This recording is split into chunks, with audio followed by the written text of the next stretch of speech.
Olá, congressistas! Sejam bem-vindos ao primeiro congresso online de fisioterapia da Uninasal, que está acontecendo entre os dias 1º e 10 de julho de 2020 pelo YouTube. Tá?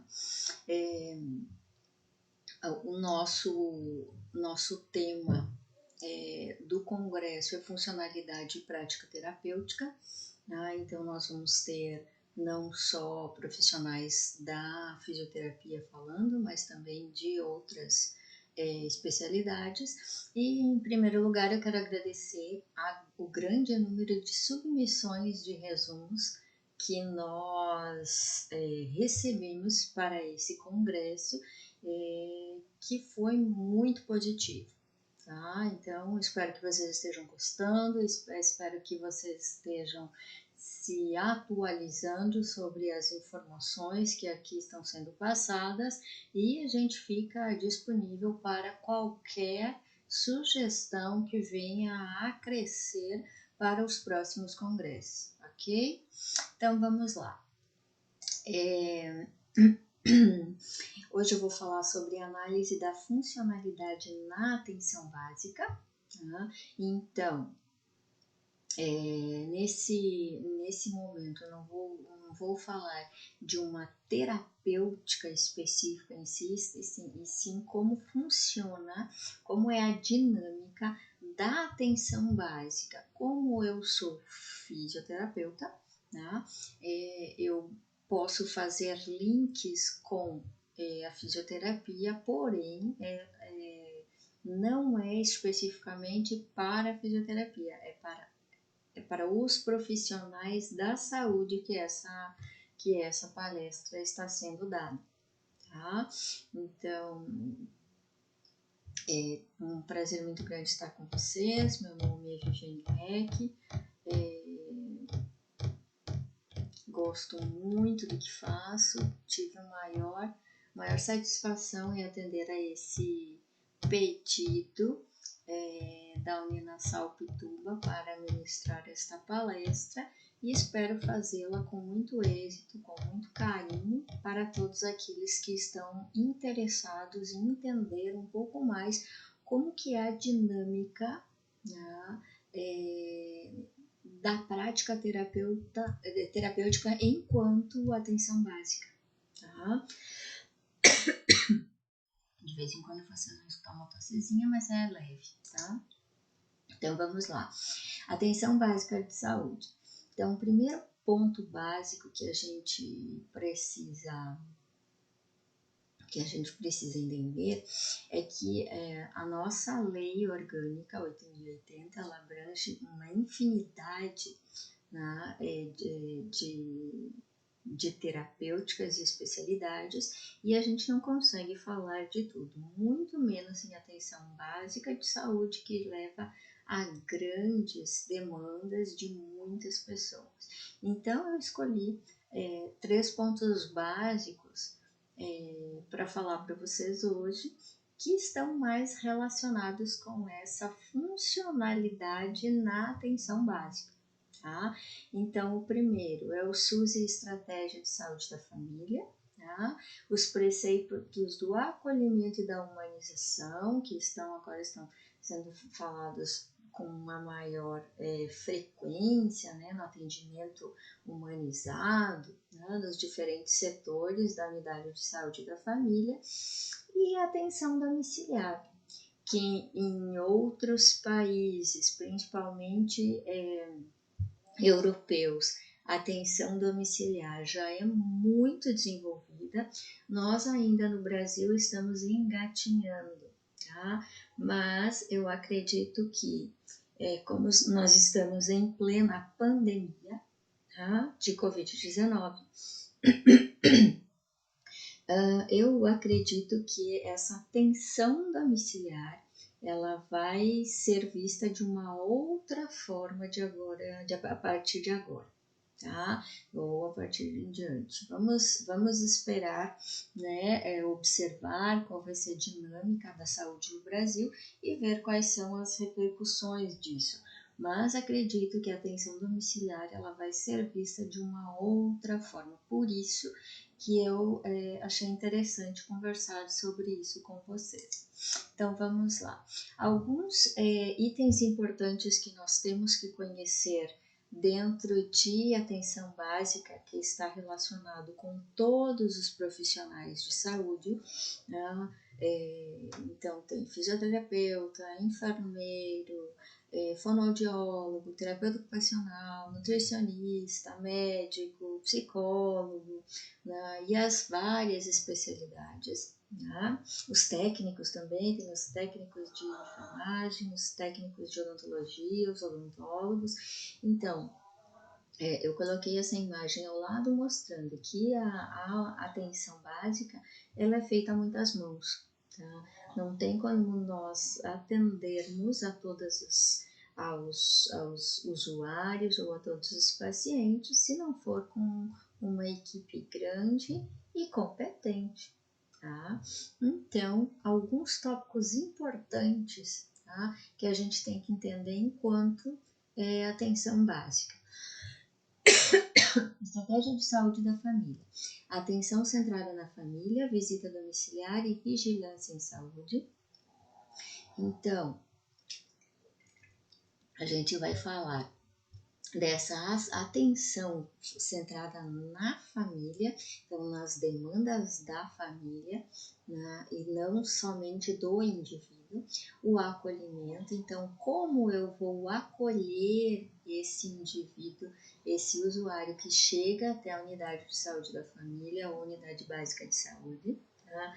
Como acontece o fluxograma desses usuários, então como que é o caminho que ele segue, ele vai primeiro para uma atenção primária, depois vai para a terciária, depois vai... Como é que acontece, né? O fluxograma desse acolhimento, quais são as formas de acolhimento, então como que eu devo acolher a cada demanda, existem formas diferentes, porque cada indivíduo é um indivíduo, então ele vai ter problemas diferentes e a gente tem que saber acolhê-lo da melhor forma, avaliar os níveis de risco e vulnerabilidade desses indivíduos enquanto indivíduo único, enquanto indivíduo dentro de uma família.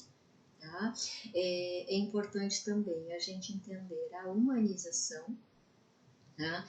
Que são estratégias de atendimento no funcionamento dentro da unidade de saúde da família.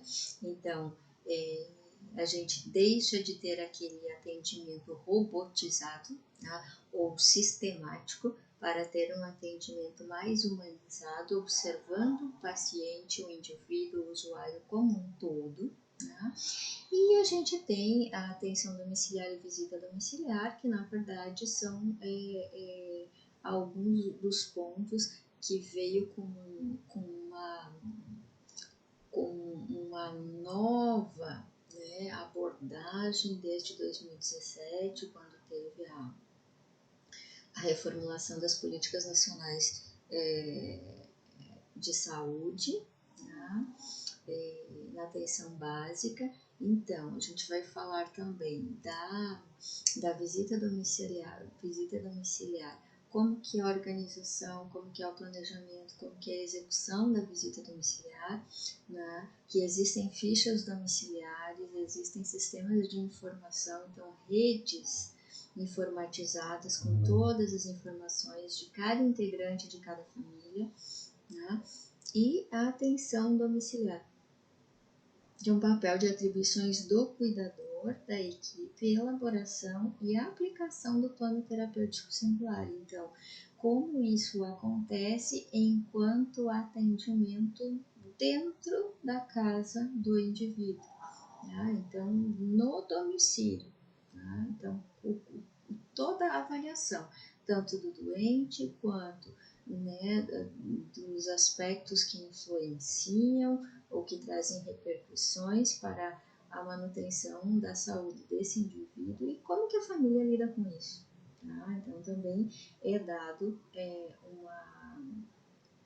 uma grande importância para as famílias. tá? Então vamos lá. Temos três leis, só para a gente começar, que acredito que todos os profissionais da saúde ou estudantes da saúde, pelo menos já ouviram falar ou já estudaram sobre ela. Tá? Então eu vou falar sobre esses três nessa Lei 8.080, o artigo 196, 197 e 198, que são os três artigos mais importantes dentro da Lei 8.080. Tá? Então, assim, artigo 196, então, a saúde é direito de todos e dever do Estado, então, todos os indivíduos têm direito à saúde, inclusive os indivíduos que não são brasileiros, mas que estão em terras brasileiras. Tá? E obrigação, dever do Estado garantido mediante políticas sociais e econômicas que visem a redução do risco à doença e de outros agravos e ao acesso universal e igualitário às ações e serviços para sua promoção, proteção e recuperação. Então, vamos dar como exemplo, a gente está hoje no dia 8 de julho de 2020, tá? Então a gente está em plena pandemia de Covid-19 e a gente começa a observar nas redes sociais, em alguns jornais sérios, né, de rede aberta, em alguns profissionais ou colegas de saúde ou de instituição de ensino para aqueles que são alunos, né, que esse dever do Estado e esse direito de todos, ele está sendo muito abordado atualmente em função dessa atenção que está sendo dada a essa pandemia. Tá? Então, eu vou fazer, às vezes, algum link com a pandemia, mas lembrem que isso é uma constante, não acontece só no momento atual acontece sempre. A segunda lei, então, o segundo artigo é 197, são de relevância pública as ações e serviços de saúde, cabendo o poder público dispor, nos termos da lei, sobre sua regulamentação, fiscalização e controle, devendo sua execução ser feita diretamente ou através de terceiros e também por pessoa física, jurídica ou de direito privado. Então, falando especificamente do poder público enquanto políticas e ações de serviços de saúde, controle, fiscalização e regulamentação. Tá? Então, isso para que tenha um atendimento mais igualitário, mais universal para todos os indivíduos. E no artigo 98, né, que para nós é um daqueles que mais a gente vê acontecer na prática, né? Que são as ações e serviços públicos de saúde que integram uma rede regionalizada e hierarquizada e constituem um sistema único organizado de acordo com as seguintes diretrizes. Então vamos lá. Número 1, descentralização, com direção única de cada esfera do governo, atendimento integral com prioridade para as atividades preventivas sem prejuízo dos serviços assistenciais e a participação da comunidade. Eu até grifei em verde ali para destacar bem, né? Então, descentralização, o poder então não está só nas mãos do governo ou da esfera federal, nem só do estado e nem só do município, porém, fazendo um adendo aqui, o município nesse momento e os profissionais da saúde do município, né, ou das clínicas particulares desse município são os que mais vão estar em contato com a população que existe nesse município. Tá? Então, são eles que realmente vão conseguir identificar quais as principais demandas de cada região. Lembrem que o Brasil é um estado vasto, com grande área territorial, então vamos ter algumas particularidades, algumas demandas específicas de cada local. Porém, por lei, nós temos que obedecer ou garantir que o atendimento seja igual a todos, além das demandas específicas de cada região. Tá? O atendimento integral, então com prioridade para as atividades preventivas, né? Então de observar o paciente de uma forma mais holística, né? Então por isso que é importante aqui a gente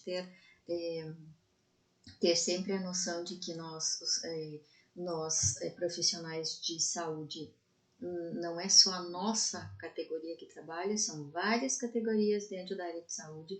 Então, os profissionais, a interdisciplinariedade trabalha muito dentro desse atendimento integral para atender a todas as demandas destes pacientes, doentes ou não, porque a atenção básica fala de manutenção da saúde, pode fazer a manutenção da doença, mas faz a manutenção da saúde.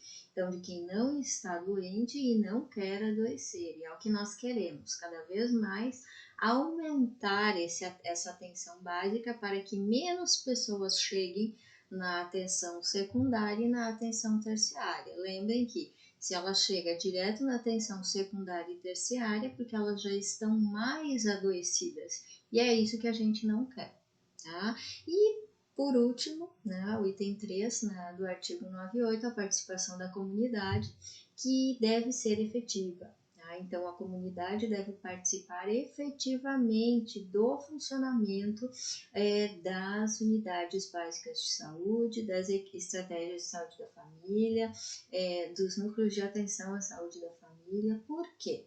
Porque, na verdade, é essa participação que vai ajudar a acompanhar e a fiscalizar e a demandar novas demandas ou identificar serviços necessários junto aos profissionais de saúde. Tá? Então, nós temos essas 3 leis como, falo sempre leis, né? Então, nós temos esses 3 artigos que eles vão nortear muito dentro do tema que a gente vai estar abordando hoje, as nossas conversas. Lembrem que o foco aqui é que os profissionais de saúde, não só a fisioterapia, que os profissionais da saúde como um todo conheçam como funciona o SUS, qual é a funcionalidade da saúde na atenção básica, para que há cada vez mais, uma menor demanda de pessoas doentes precisem de consultórios, clínicas e hospitais. Então, as pessoas que sejam os problemas sejam identificados no seu início, para que as pessoas não fiquem mais doentes, né? E para que elas consigam de uma forma mais natural e mais saudável possível fazer a manutenção da sua saúde, tá? Então, a primeira coisa que eu gosto de falar é porque o SUS é um sistema, né? Então, por que chama Sistema Único de Saúde, né? É porque ele é um sistema mesmo. O que acontece aqui acontece em outro estado, o que acontece na Bahia acontece no Rio Grande do Sul, o que acontece no Rio Grande do Sul acontece em Minas Gerais tem que acontecer em Tocantins e assim sucessivamente. E como tem que funcionar da mesma forma nas 3 esferas do governo, União, Estado e municípios, as leis e as normas ao que os profissionais, tanto privados quanto públicos, devem se submeter são as mesmas, tá? Então, independente de serem clínicas, hospitais, públicos ou privados, as regras são as mesmas para todos. Tá? Então, por isso que ele é chamado de Sistema Único de Saúde. Tá? Por que ele é um sistema único? Quase pela mesma resposta, né? Porque nós somos uma unidade, né? nós somos um território, nós temos uma mesma doutrina, uma mesma filosofia, uma mesma sistemática. Então, o que funciona com a saúde básica que funciona lá no Rio Grande do Sul tem que acontecer da mesma forma, né? Claro, identificando as particularidades e as regionalidades de cada estado, tá? Mas ela tem que ser garantido pelo governo esse sistema único, tá? Então, com a mesma doutrina, mesma filosofia, a mesma sistemática. Então, na imagem eu coloquei ali, então, vários profissionais interligados, conversando no mesmo ritmo, tá? Então, é isso que é importante. Todos nós, profissionais de saúde, conhecermos como funciona para todos nós falarmos a mesma linguagem e atendermos cada vez melhor a população, tá? Então, tem alguns artigos que são importantes que fazem referência à doutrina, filosofia e sistemática, que são o artigo 1º. Esta lei regula em todo o território nacional as ações de serviços de saúde executados isolada ou conjuntamente, em caráter permanente ou eventual, por pessoas naturais ou jurídicas de direito público privado. Tá? Então, é uma lei que deve ser obedecida em todo o território nacional brasileiro. Tá? Ela é uma saúde que ela está definida como direito de todos e ela tem como prioridade um dever do Estado de atender a essas pessoas, porém não exclui o dever das pessoas, da família, das empresas e da sociedade. Então, não é só do governo, tá? O dever do cuidado para com os doentes. Todos aqueles que estão inseridos no contexto do cuidado com a saúde devem estar ou serem responsáveis pelo atendimento, pela forma de atendimento, pela qualidade do atendimento dessas pessoas. Por exemplo, e um familiar? Mas o familiar não é profissional de saúde, mas o familiar é aquele que vai tomar conta, que vai ser o cuidador enquanto o outro familiar, outra pessoa da família está doente. Então, ele é tão responsável, ele é corresponsável junto com os profissionais de saúde. Tá? É isso que muitas vezes nós, e eu me incluo nisso, né? Nós brasileiros acabamos esquecendo que o problema não é só do Estado, mas ele é um problema de todos. É exatamente o que está acontecendo agora na pandemia do Covid-19. Nem todos estão doentes, mas todos estão se cuidando. Tá? Então, são características que vêm e são muito evidenciadas agora neste momento, né? Nós temos alguns fatores condicionantes e determinantes da saúde, tá? Então, quais são esses fatores condicionantes e determinantes da saúde que vão identificar ou que vão proporcionar a saúde dos indivíduos, uma saúde melhor ou até a presença de doenças ou uma saúde não tão boa, né? Mas que acaba influenciando muito no dia a dia dos indivíduos, da saúde dos indivíduos. Então, identificar a alimentação, a forma de alimentação dos nossos pacientes, a forma de moradia, como é a morada, né, a moradia desses indivíduos, o saneamento básico, então se existe saneamento básico ou não na região, como é o meio ambiente, se existe uma boa relação entre essa família, o ambiente que está em volta, que está nesse contexto, qual é a forma de trabalho, que tipo de trabalho é deste indivíduo ou destes indivíduos dentro desta família, qual é o tipo de renda, qual é o tipo de educação, se existe um transporte, as vias, né, de transporte, se isso existe, como elas são, né? E por último, que entrou faz pouco tempo, né, na nova reformulação, né, das políticas nacionais de atenção básica, é o lazer. Né? Então, nós temos que ter uma boa alimentação, boa moradia, saneamento básico, uma boa interação com o meio ambiente, ter trabalho, ter renda, ter educação, ter transporte, mas também ter lazer, tá? Então, e lazer é muito amplo, né? Lazer é o que as pessoas gostam de fazer no seu tempo livre, tá? Então, mas que elas tenham a oportunidade de praticar, né, essas atividades enquanto estão no seu tempo livre, tá?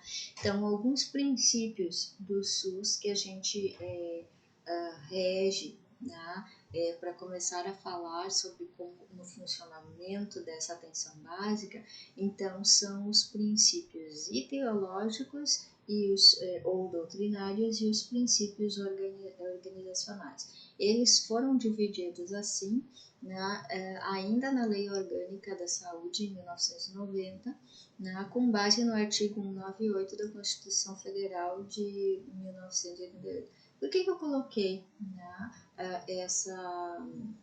essas informações? Porque isso é bastante questionado até em concurso, tá? Então, para os profissionais de saúde, então acho importante colocar. Tá? Então, a gente vai falar um pouquinho mais, né, como esses serviços eles atuam. Tá? Então, organizando os serviços, o que a gente tem? A gente tem diferentes níveis de complexidade na atenção. Então, nível primário, nível secundário e nível terciário. Então, eu tenho nível primário, atenção básica, nível secundário, ambulatórios e clínicas, nível terciário, nível hospitalar. Tá? Dessa forma e com essa percentagem é que deveria acontecer o funcionamento dos atendimentos de saúde no Brasil. Grande parcela da população, 80% dos problemas da população deveriam ser resolvidos ainda na unidade básica de saúde. Alguns problemas um pouco mais sérios seriam resolvidos em ambulatórios e clínicas, e uma pequena porcentagem, 5% das pessoas, 5% dos problemas que chegariam nos hospitais, né? Isso é o que a gente está preconizando muito agora na pandemia de Covid-19, então que as pessoas não procurem os hospitais por qualquer problema, né, que procurem as unidades básicas de saúde. E se vocês, eu às vezes passo por algumas unidades básicas para observar qual é a demanda, e isso realmente vem acontecendo, tá? Aqui na região metropolitana de Salvador. Então, eu venho observando que realmente um número maior de pessoas está se concentrando nas unidades básicas, e o número de pessoas em clínicas e consultórios e ambulatórios e o número de pessoas nos hospitais, realmente eles só são demandados para esses locais quando realmente é necessidade, tá? Que deveria acontecer sempre, mas é o que geralmente a gente via antes da pandemia, tá? Então, assim, às vezes as pessoas tinham uma pequena cefaleia, uma pequena dor de cabeça e iam direto para a emergência de um hospital, né? Então, e se a população e os profissionais de saúde entendem o funcionamento e essa hierarquização dos níveis de complexidade na atenção à saúde, o fluxo de pacientes ela se torna mais fácil, mais viável e com uma melhor resolutibilidade. Tá? Então, vamos lá. O primeiro princípio, princípios ideológicos, nós temos 3, ideológicos e doutrinários. Tá? Então, o primeiro é a universalidade. Então, a saúde é um direito de todos e o Estado tem obrigação de prover atenção à saúde. Todos os cidadãos brasileiros devem ter acesso aos serviços públicos e privados conveniados em todos os níveis do sistema de saúde. Então, todos têm direito a sua atenção à sua saúde. Tá? Então, o segundo princípio é a integralidade. Tá? Então, a atenção à saúde inclui tanto os meios curativos quanto os preventivos. Então, a gente vai olhar para esses pacientes não só na forma de cura ou de tratamento, mas também de prevenção para que não chegue até a doença, o que está relacionado muito com a atenção básica. Então, tanto os indivíduos, tanto enquanto indivíduos, quanto na sua coletividade. Tá? Então, são os níveis de complexidade biopsicossociais. Tá? Então, nós temos, nessa imagem, nós temos o cuidado integral, que ele é feito pelos serviços e cenários de saúde e também a parceria com as instituições de ensino. Tá? Então, é aí onde nós entramos muito enquanto profissionais de saúde e educadores. Tá? Então, a gente identifica a demanda na comunidade e acaba discutindo essas demandas enquanto academia e a gente acaba criando propostas curriculares inovadoras para atender a essas demandas ou a essas urgências nas competências na integralidade do indivíduo. Tá? Então, a integralidade é um dos princípios que mais faz com que os profissionais de saúde eles se movimentem diante da melhora do serviço de saúde. Tá? E a equidade. Tá? Então, na equidade, todos devem ter igualdade de oportunidade em usar o sistema de saúde. Tá? Como, no entanto, o Brasil contém disparidades sociais e regionais, as necessidades de saúde variam. Tá?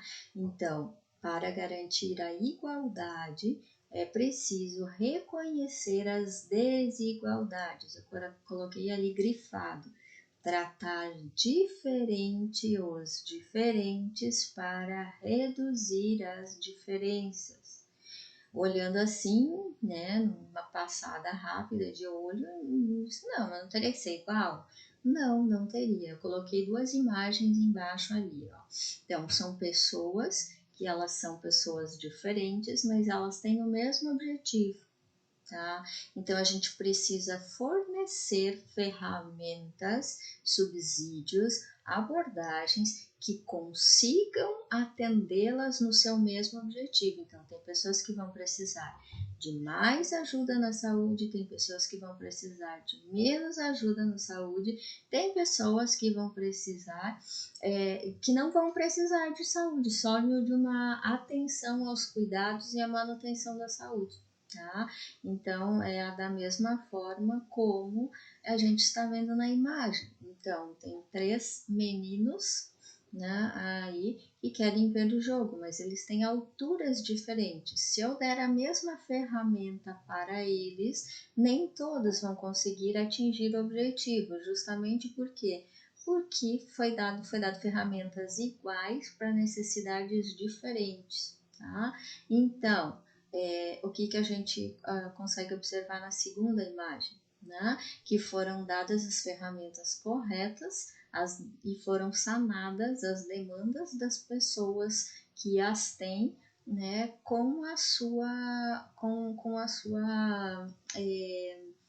exata aplicabilidade. Então, tem pessoas que vão precisar de mais atenção à saúde, tem pessoas que vão precisar de menos atenção à saúde, tá?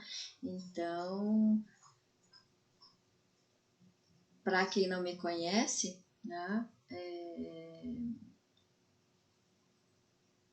eu gosto muito de usar imagens para fazer links com o que a gente está falando.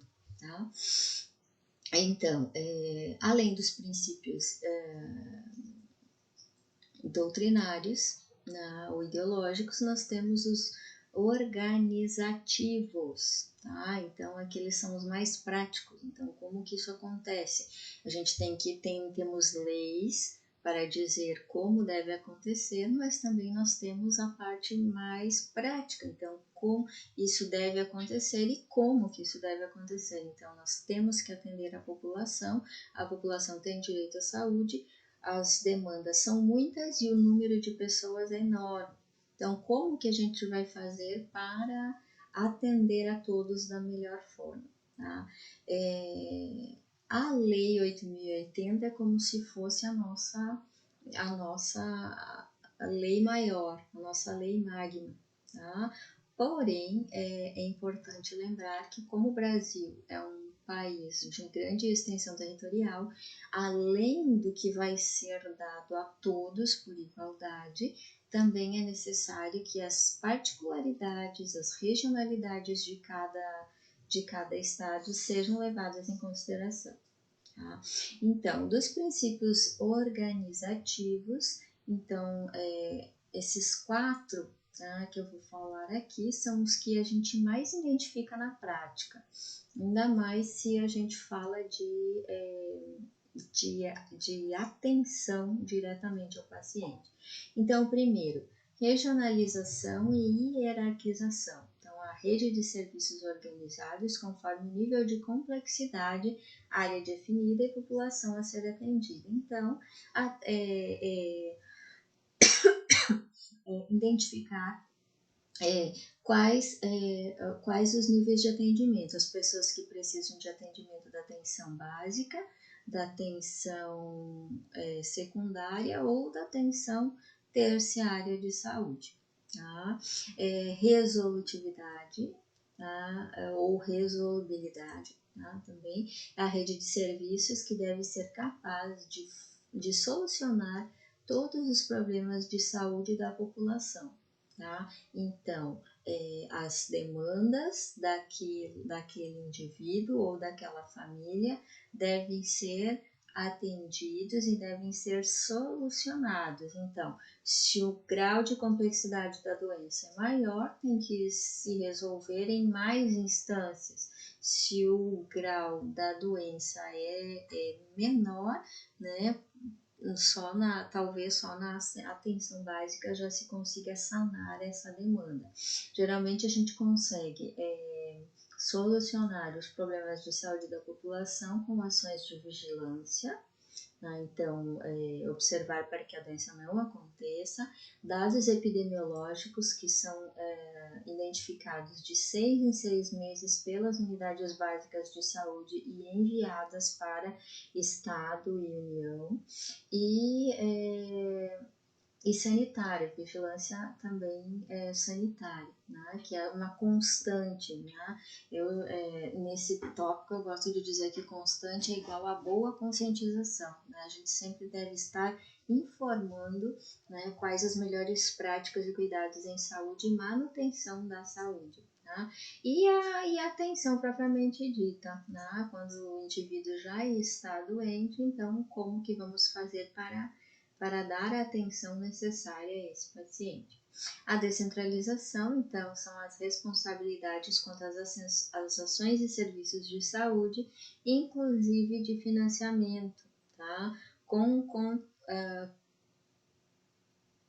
E são compartilhadas entre governo federal, estadual e municipal. Então, assim, são todas as esferas do governo federal, estadual e municipal, elas são responsáveis, mas se a gente for ver em grau de responsabilidade, os municípios têm um grau de responsabilidade muito maior, inclusive recebem um grande financiamento, uma grandes recursos financeiros comparado aos recursos financeiros que ficam no governo federal e no governo estadual. Né? Então, eu sempre converso com os profissionais de saúde, quando a gente precisa de alguma coisa, a gente não tem que brigar com o governo federal nem estadual, a gente tem que ir lá à Secretaria do Município, porque é eles que recebem a grande verba, né, para atender as demandas da população. Tá? E a participação dos cidadãos, então é extremamente importante que o cidadão ele tem o poder de participar na formulação, controle e avaliação das políticas de saúde através das diferentes instâncias do SUS, né, conselhos locais de saúde, conferências, entre outros. Então, em todas as vezes que nós tivermos conselhos, conferências, seminários, simpósios, discussões, rodas de conversa, né, congressos, a gente deve estimular com que a participação seja integral dos cidadãos, se não todos, uma boa parcela, porque a gente nunca vai estar atualizado em todas as áreas do SUS. Se nós formos comparar profissionais com mais tempo de atividade do que outros, né, as demandas da saúde foram mudando, então as leis vão mudando, as demandas vão mudando, então a participação dos cidadãos para o controle, para a fiscalização e para a constatação dessas mudanças é extremamente importante. Tá? Então, enquanto atenção básica, um dos focos que vem sido muito abordados atualmente, que em alguns outros países, por exemplo, na grande Europa, na comunidade europeia, isso já é feito há muitos anos e que o Brasil ainda está engatinhando nessa parte, é a visita e o cuidado domiciliar na atenção básica de saúde. Então, cada vez mais nós vamos identificar profissionais especializados na atenção e no cuidado domiciliar dentro da atenção básica de saúde. O que o SUS preconiza é que nós façamos o maior número de atendimento nas unidades básicas e naqueles pacientes que não conseguirem se deslocar até a unidade básica de saúde para receber o atendimento, que ele tenha essa atenção pela visita domiciliar, pelo cuidado domiciliar. Então, a gente vai falar um pouquinho disso, fazendo novamente o link com o Covid-19. Lembrem, ainda no início da pandemia, muitos meios de comunicação informavam, né, que as pessoas não se deslocassem aos hospitais por qualquer motivo, por causa da contaminação. Gente, isso não é uma informação nova, isso já existe no SUS desde a criação da sua lei. Então, se nós entendermos o nível de complexidade, os níveis de atenção e de complexidade no atendimento à saúde, o que a gente vai entender? A gente vai entender que a maior parte da população vai ser atendida na atenção básica, nas unidades básicas de saúde. Algumas outras demandas vão ter resolubilidade no nível secundário, em clínicas e ambulatórios, e uma pequena parcela da população, uma média de 5%, apenas que vão precisar ficar internados nas instituições hospitalares. Tá? Então, isso já acontece na Europa há muito tempo e o Brasil vem lutando, tá? Os profissionais de saúde e os governos vêm lutando para que isso seja também uma premissa que seja realmente levada em consideração pela população brasileira. Tá? Quais são os primeiros objetivos, então, da atenção domiciliar e da visita domiciliar? Então, conhecer os domicílios e suas características ambientais. Então, conhecer o domicílio e suas características ambientais, elas acabam fazendo com que a gente, enquanto profissional de saúde, nós, enquanto profissionais de saúde, nós tenhamos uma maior noção de quais são as características do domicílio e da família.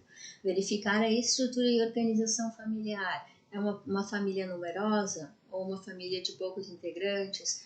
qual é o perfil dessa família? É uma família mais idosa, tem mais crianças, né? Tem a presença de animais, né? Identificar os fatores de risco familiares, por exemplo, tem tabagistas, tem etilistas, né? Tem drogaditos, né? Prestar orientação e responder às dúvidas da família e definir o plano a ser seguido. Então, quando se diz uma equipe de saúde da família se desloca até o domicílio, se vai em função de um paciente, porém, não quer dizer que a família não seja abordada e não seja orientada, até porque a família ela é coparticipante do cuidado desse indivíduo ou desse familiar que está doente. Tá? Então, a gente criando o plano de tratamento junto com a família, a gente ajuda a família a se comprometer mais com o tratamento desse indivíduo. Automaticamente, o indivíduo consegue melhorar mais rápido, né, e voltar para a sociedade mais rápido. Tá? Como que isso acontece? A nível de atenção e definição, né, da visita domiciliar. Então, primeiro, definir o alvo. Então, quais são os pacientes que vão ser visitados? Né? Definir quais os profissionais que vão ser envolvidos. Então, por exemplo, se eu tenho uma comunidade adstrita, né? Uma rede de cobertura da unidade básica de saúde que tem uma predominância de idosos, eu não vou colocar na estratégia de saúde da família um pediatra. Né? Então, tem que definir os profissionais conforme a demanda de cada região. De definir o itinerário e operacionalização, né? Na condução dessas visitas, definir o tempo de execução e priorizar o horário adequado. Então, é necessário que se cumpra, né? Na medida do possível, se cumpra o horário, né? Porque como nós temos vários agendamentos de visitas, a equipe de saúde da família se reúne para fazer várias visitas domiciliares no mesmo dia, tá? Então, vem um carro, né, ou um automóvel da secretaria, maior, que possa levar os profissionais e os equipamentos de saúde, mas precisa ser seguido, né, e priorizado a execução do que foi planejado e o horário, justamente porque como são várias as famílias que vão ser visitadas, se começar a demorar demais, provavelmente a última família ou não vai ser visitada ou a sua visita vai ser muito aquém do que poderia ser. O agendamento e a confirmação dessa visita domiciliar deve ser realizado pelos agentes de saúde, que no dia da visita domiciliar também deve estar presente. Por quê? Porque o agente de saúde é aquele profissional que é da comunidade, faz parte, convive, mora na comunidade, tem uma boa relação com a unidade básica de saúde e que vai fazer esse link entre os domicílios, entre as famílias e a unidade básica de saúde. É muito importante definir a rota pela demanda dos municípios, né? Então, quais são os municípios que mais demandam esse tipo de serviço e antes do dia, né, anteriormente, organizar e preparar todos os equipamentos necessários para fazer essa visita. Por exemplo, se a gente sabe que vamos precisar de termômetros, esfigmomanômetros e frequencímetros, não adianta a gente chegar no dia da visita e procurar ou selecionar os equipamentos. É importante que a gente deixe eles todos organizados previamente, tá?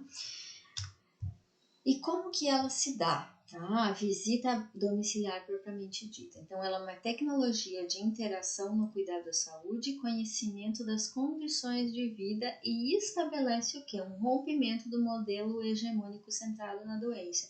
Então, não é mais o doente que vai até o hospital, e sim é o profissional de saúde que vai até a casa do indivíduo, ou para ajudar no cuidado da sua doença ou na manutenção da sua saúde.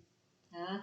Então, em vez de as pessoas buscarem o hospital, é o profissional de saúde que busca as famílias. Tá? Então, é esse rompimento do modelo hegemônico centrado na doença que deve ser cada vez mais trabalhado na população brasileira.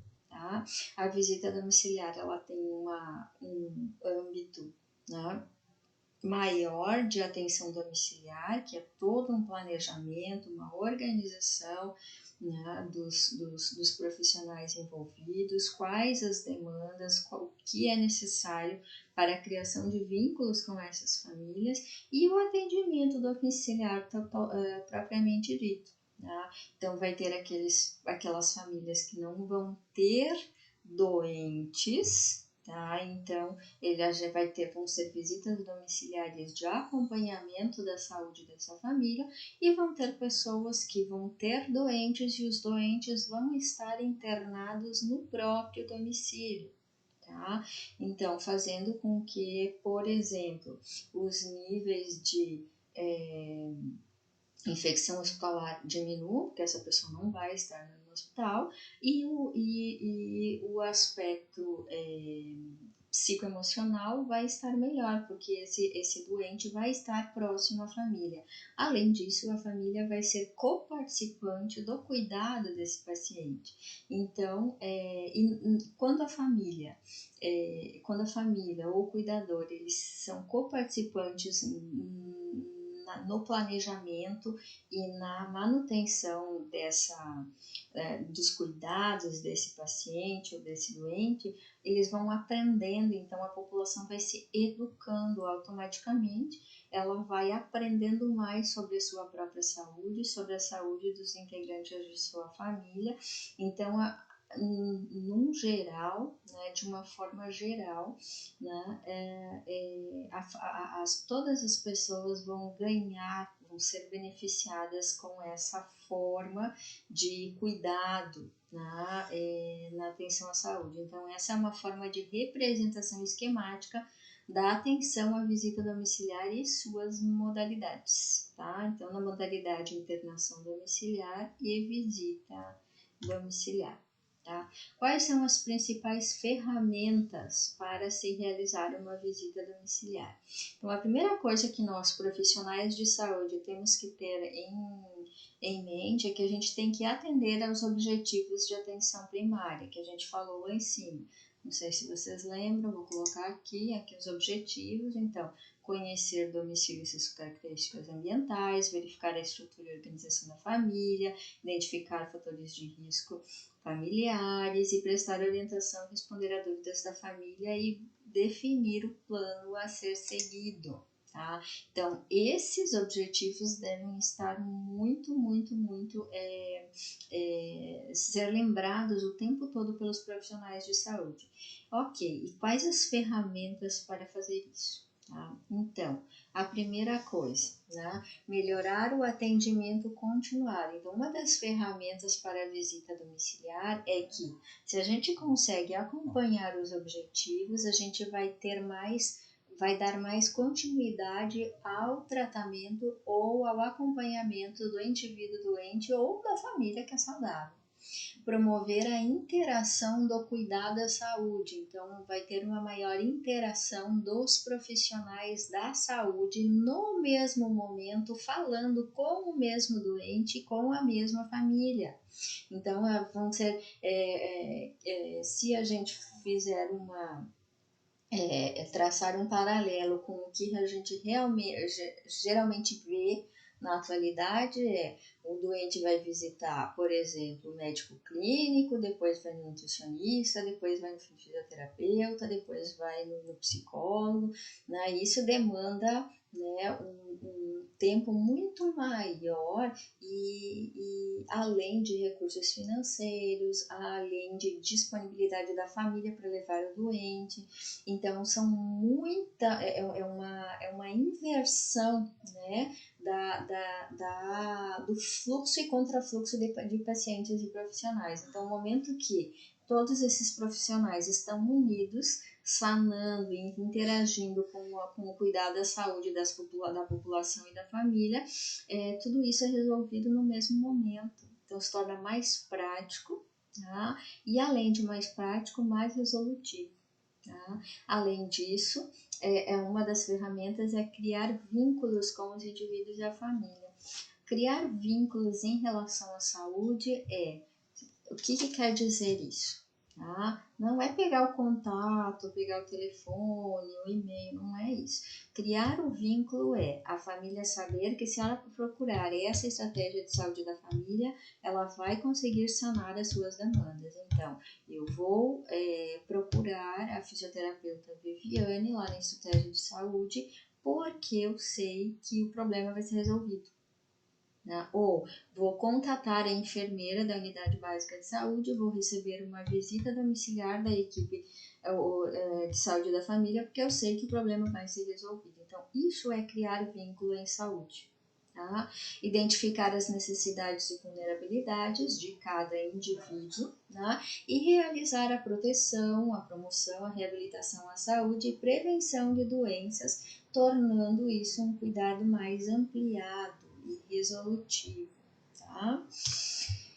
Na execução, então, como que isso acontece? Então, é realizado o planejamento, é organizado os dias, o agente de saúde agenda, faz a ligação ou vai até a casa do doente da família confirmando a visita domiciliar, são organizados os profissionais específicos, os aparelhos específicos, né? E os equipamentos, né? Materiais de consumo, tá? É discutido sobre os pacientes e famílias que vão ser visitadas antes, então todo o planejamento foi feito. Na hora da execução, como deve ser feito? Tá? Então, iniciar o atendimento pela pessoa-alvo, abordando as demais em seguida. Então, o foco é o doente. Vocês vão lá para tratar, nós vamos lá para abordar o doente. Mas a gente depois vai conversar, intervir em condições que possam estar interferindo negativamente no bom andamento do cuidado à saúde daqueles indivíduos, tanto falando com o paciente quanto com os familiares, e a gente sabe também que a visita domiciliar é um recurso estratégico que deve ser utilizado de forma racional, dado o tempo e os profissionais envolvidos. Então, não deve se tornar a visita domiciliar uma rotina. O que deve ser rotina é a busca do atendimento de saúde na unidade básica. Por quê? Porque com certeza o número de pacientes que poderão ser atendidos na unidade básica e a infraestrutura que a unidade básica de saúde tem é muito maior do que em uma visita domiciliar. Então, é importante a gente identificar isso de forma muito clara. E aí depois, no retorno da visita, conversado com o doente, conversado com os familiares, ou traçado o plano de tratamento, ou foi feito uma visita de acompanhamento de como está a manutenção desse tratamento, da doença, né? Foi identificado o perfil da família, o perfil do domicílio, se existem animais, como é a higiene, como são as condições econômicas, como são as condições educacionais, como são as condições financeiras, como é o nível de entendimento da família enquanto importância, né, na coparticipação do cuidado da saúde de todos, né?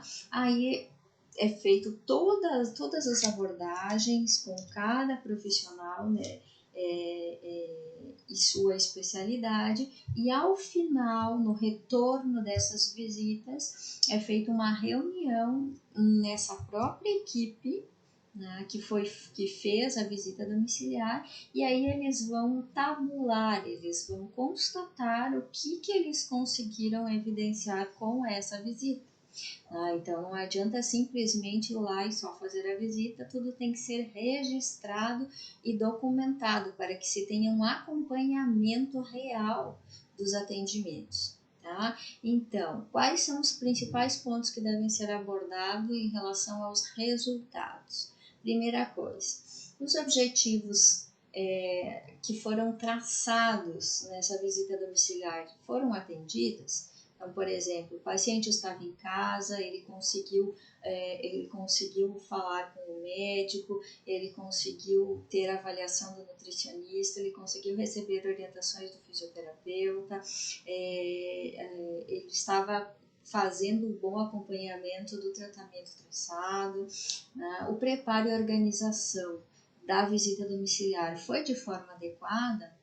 Então, foi tudo preparado e planejado com bastante tempo, tá? E de forma bastante especializada, isto é, adequado às demandas daqueles pacientes, né? Ou foi feita uma visita domiciliar onde cada agente contactou um paciente e não sabiam direito qual que era o itinerário, não sabiam direito quais eram os colegas de equipe que iam junto fazer a visita. Então, como é que foi? Quais foram os resultados? Os pressupostos foram contemplados? Então, assim, esse paciente conseguiu realmente ter a resolutividade daquilo que tinha sido identificado e o tempo estimado foi cumprido? Tá? Então, realmente deu para atender a todas as famílias que estavam agendadas para aquele dia? Tá? Isso é extremamente importante. Quanto mais fiéis nós profissionais da saúde sermos ao que a gente fala para a nossa comunidade, para os nossos usuários, mais eles confiam no nosso trabalho e melhor eles cuidam de sua saúde. Porque eles entendem que aquilo que nós estamos orientando e falando realmente é para benefício deles. Tá? Então a gente tem que falar, tem que orientar e temos que demonstrar com nossas atitudes, de maneira ética e profissional, tudo aquilo que a gente solicita também para eles. Tá? Então, nas visitas domiciliares, qual que é a demanda atual? Quais as maiores demandas que nós vemos hoje em dia no Brasil? E a nível de Bahia. Então, um aumento da população idosa, então, cada vez mais famílias sendo visitadas com mais de um idoso, ou às vezes aquelas que não tinham idosos começam a apresentar idosos no contexto familiar, gerenciamento das condições crônicas, então fazer a gestão dos indivíduos que têm condições crônicas não é fácil. Hoje as duas doenças crônicas que mais matam no Brasil são a hipertensão e a diabetes, tá? E a gente ainda tem bastante dificuldade de gerenciar essas duas condições crônicas, tá? Então, porque precisa de um acompanhamento e de uma conscientização tanto da família quanto do paciente para que o tratamento seja tido como eficaz. O acompanhamento do pós-alta hospitalar, caso o paciente estivesse vindo de um hospital, vindo da alta hospitalar, então também é muito demandado visitas dos enfermeiros, dos fisioterapeutas, dos médicos no pós-alta hospitalar, principalmente até a família entender qual é a dinâmica dos cuidados em casa. Investigação dos óbitos, isso também é importante para os dados epidemiológicos, e realizar a proteção, promoção e reabilitação da saúde e prevenção das doenças, entre outros, tá? Mas eu coloquei ali em grau de demanda. Então, primeiro, o que a gente mais vê é uma demanda de idosos, a dificuldade no gerenciamento das condições, as pessoas vindo da alta hospitalar também demandando visitas domiciliares na unidade básica, que não acontecia antigamente, e as investigações de óbitos e a realização de proteção, promoção e reabilitação da saúde e prevenção de doenças, como os de mais rotina. Tá? Algumas situações que justificam a visita domiciliar e o atendimento no domicílio pela a equipe de saúde da família. Tá? Então, a situação emergencial onde a pessoa não pode ser transportada rapidamente para o hospital. Então, vai a equipe de saúde da família até o domicílio.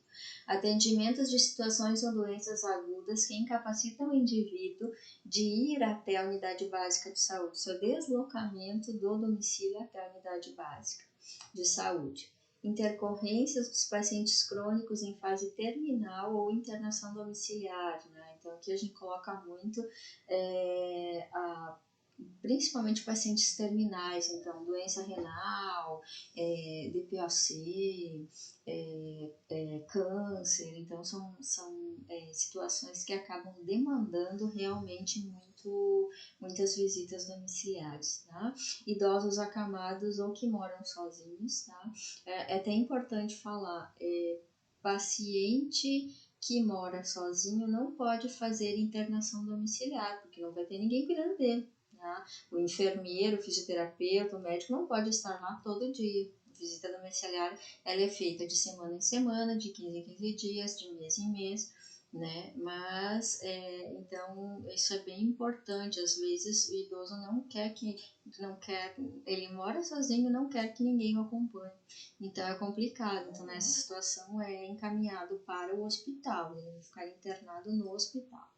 Né? Conhecimento de pessoa ou família agregando valor à atuação profissional. Então, a gente tem que conhecer as pessoas que vão cuidar deste doente, avaliar as pessoas em instituições de longa permanência de idosos ou abrigos. Antigamente a gente chamava de asilo, né? Mas hoje a gente chama de ILPI. Então, avaliação dessas pessoas com uma maior frequência. Então, é muito mais fácil uma equipe de profissionais ir até uma instituição e avaliar todos do que levar todos à uma unidade básica de saúde, né? A instituição de longa permanência de idosos que eu conheço, que tem menos idosos, ela tem 23 idosos. Tá? Mas a média é de 40, 50, eu conheço e já convivo bastante com instituições de até 80 idosos. Então é muito mais fácil que uma equipe se desloque até lá do que levar todos os idosos até a unidade básica. Tá?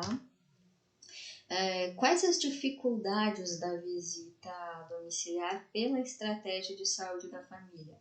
Tá? Então, nas unidades básicas de saúde tem muita demanda espontânea, tem muitas consultas e muitas urgências, se forem as UPAs, então ainda é difícil sair das unidades básicas de saúde porque o nível, a quantidade de pessoas procurando os atendimentos é grande, então não dá muitas vezes não dá possibilidade com que todos os profissionais se organizem para toda aquela equipe sair. Lembrem no início da palestra que eu falei que tem 3 equipes que revezam. Então, 3 equipes que tem fisioterapeuta, 3 equipes que tem médico, 3 equipes que tem nutricionista, que tem médico, que tem odontólogo, mas às vezes a demanda é tão grande dentro da unidade, isso vem crescendo, né, que às vezes eles não conseguem se organizar para para fazer essas visitas, né? Por isso que existem 3 equipes, enquanto 2 ficam na unidade básica, uma consegue fazer as visitas domiciliares. Mesmo assim, às vezes essa terceira não consegue sair pela demanda. Por exemplo, agora em Covid-19, nenhuma delas consegue sair, elas estão permanentemente lá nas unidades básicas de saúde para atender as demandas que chegam na unidade. É claro que sempre tem aquelas pessoas que não vão conseguir ir, então tem casos específicos, mas realmente essas são as principais dificuldades. Situação do déficit de suporte tecnológico, então, ferramentas básicas, utensílios básicos, porque aí a gente, no momento que a gente faz a visita domiciliar, a gente retira da unidade aquela ferramenta ou aquele equipamento. Então, a unidade fica descoberta, ela fica sem esse suporte. Então, o ideal é que se tivessem mais aparelhos, lembrem que os aparelhos de saúde são constantemente usados, então muitos deles têm que estar em manutenção constante, né, e calibração constante. Então, a todo dia vai ter equipamentos dentro, em utilização e não utilização na unidade básica de saúde. E se retirar alguns desses ainda para fazer a visita domiciliar, né, então a situação fica mais complicada. Por isso, então, esse déficit de suporte tecnológico. E baixo cadastro populacional. Então, ainda o brasileiro como um todo, tá? Nós somos profissionais da saúde, estamos inseridos nesse grupo de brasileiros. A gente ainda tem uma pouca aderência ao cadastro populacional. Tá?